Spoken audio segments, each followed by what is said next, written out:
al legislativo. El Congreso dejó de ser legislador para convertirse en una especie de notario que lo que hace es avalar el Acuerdo de La Habana. Y ese es otro problema.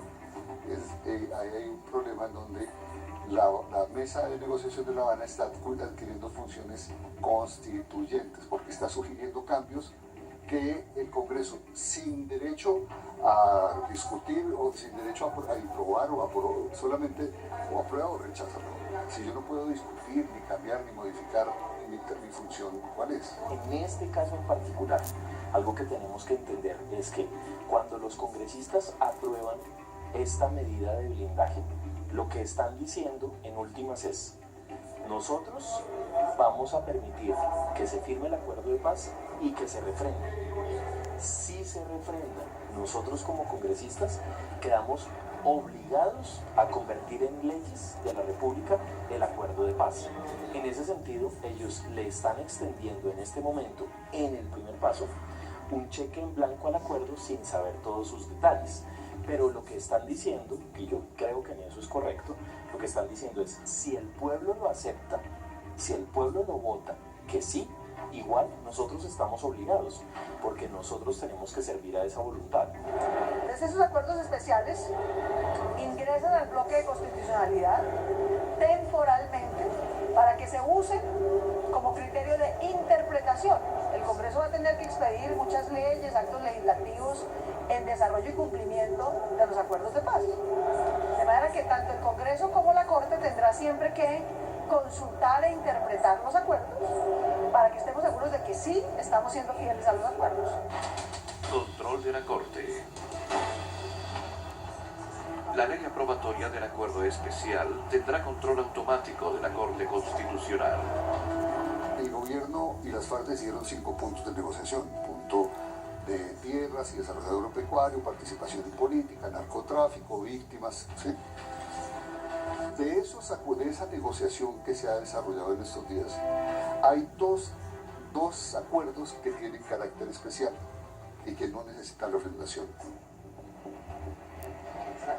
Uno, sacamos los niños de la guerra.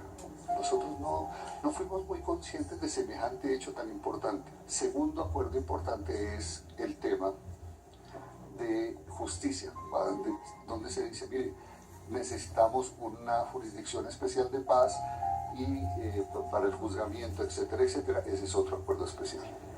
Todo lo demás no es acuerdo especial. El acuerdo de justicia y el acuerdo de los niños inmediatamente, automáticamente entró ya en el bloque de constitucionalidad.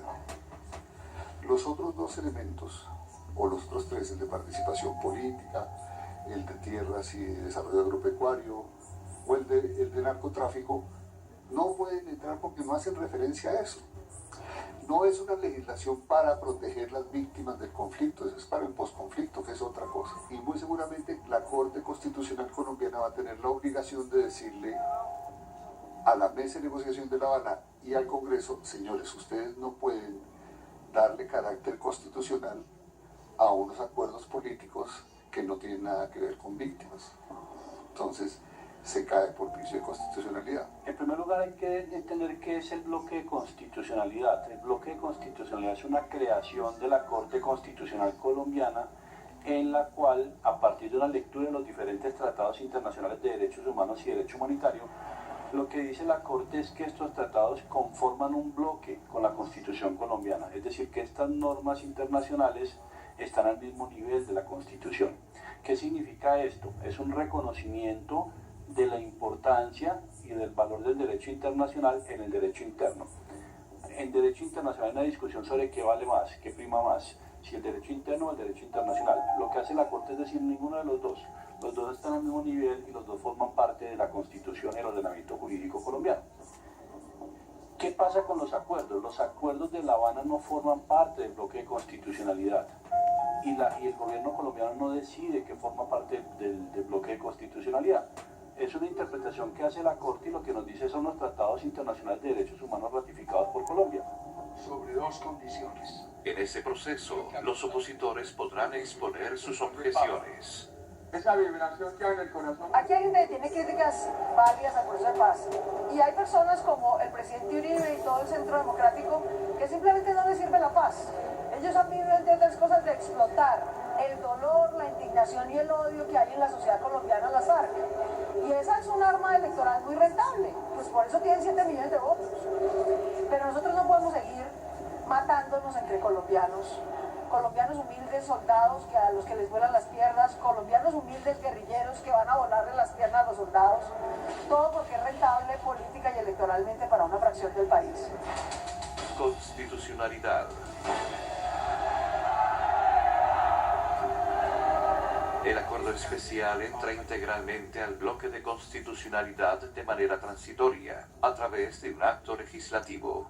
Pasa a la Corte Constitucional para una revisión automática y única. La Corte lo que va a determinar es si los acuerdos en su totalidad sustituyen o no la Constitución, si nos están metiendo un gran golazo a la Constitución y nos están cambiando la Constitución del 91 por debajo de cuerda. Es otra garantía. La Corte va a decidir si esto sustituye o no pilares de la Constitución. El Acuerdo Especial de La Habana no es un tratado internacional de derechos humanos, por tanto no formaría parte del bloque de constitucionalidad. Dicho eso, entonces lo que pretende el gobierno es hacer una reforma constitucional. Esa reforma constitucional quiere darle valor constitucional a los acuerdos. Sin embargo, estos acuerdos son muy complejos y eso supone una cuestión de interpretación muy complicada. Pero una vez que se reforme la Constitución, eso no supone que la Constitución no sea reformable en el futuro. De hecho, esta Constitución que fue aprobada en el 91 ha tenido muchísimas reformas a lo largo de estos años. Es decir, las constituciones políticas se reforman. No hay ningún blindaje real. Es más un hecho político, una señal política que una señal jurídica. Supongamos, entonces, hoy hicieron una reforma constitucional que avaló la reelección presidencial. Listo, entonces se reeligió el presidente, tal. Y después decidieron, no nos gusta, y quitaron la reelección, que fue lo que pasó aquí en Colombia. Igual puedes decir, o ayer en la Constitución, miren los acuerdos de La Habana, van a la bloque de constitucionalidad, etc. Puede venir pasado mañana otro congreso y diga, no, decidimos que no son objeto del bloque de constitucionalidad. Implementación. El acuerdo de paz será desarrollado a través de leyes que materialicen puntos como la amnistía o el estatuto de la oposición. Una vez se suscribe el acuerdo de La Habana, tienen que pasar dos cosas. Uno, el Congreso de la República tiene que hacer las leyes ajustando o desarrollando ya los mecanismos específicos que se establecen en cada uno de los puntos. Por ejemplo, hay que hacer la ley en el tema de tierras, hay que hacer una ley en el tema de participación política, hay que hacer una ley que diga cómo se va a conformar el tribunal que va a juzgar a los guerrilleros, ¿sí? Y a los militares que han cometido violaciones a los derechos humanos. Hay muchos pendientes que están en ese acuerdo que la gente dice, bueno, pero díganos, ¿qué es lo que falta aquí por discutir?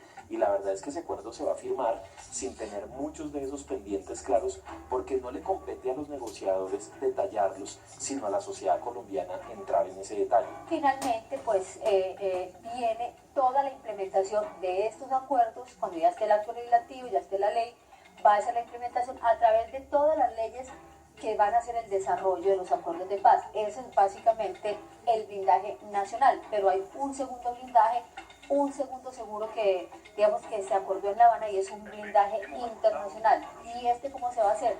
Se hace específicamente llevando, esto lo hace el gobierno, no lo hacen las FARC, sino que lo hace el gobierno en representación del Estado. Lo que hace es que coge este acuerdo especial que firmó con la FARC en La Habana y lo lleva al Consejo de Seguridad de la ONU para que lo incorpore a la resolución mediante la cual la ONU o el Consejo, particularmente el Consejo de Seguridad, aprobó una misión de verificación del cese bilateral y definitivo del fuego con las FARC.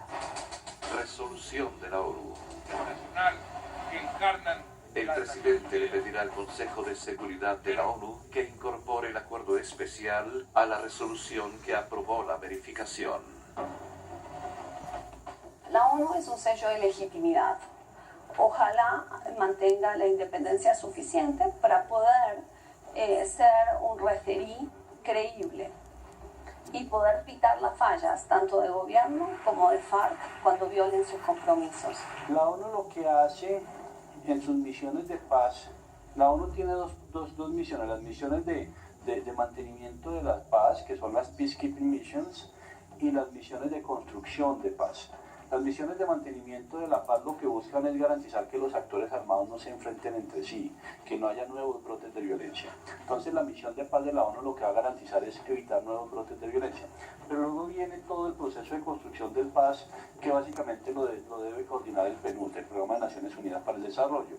Este proceso de construcción de paz lo que busca es desarrollar programas en los cuales se garantice que diferentes mecanismos, entre ellos justicia transicional, garanticen que la paz positiva, es decir, que la construcción de paz sea una realidad. Pero la ONU no hace más que eso, la ONU no puede obligar a los actores a que haya paz, la ONU no puede imponer obligaciones a los actores para que haya paz, sino que simplemente le da un espaldarazo, le da un apoyo, pero son los actores quienes deben hacer la paz. Básicamente quienes hacen la guerra son quienes deben hacer la paz.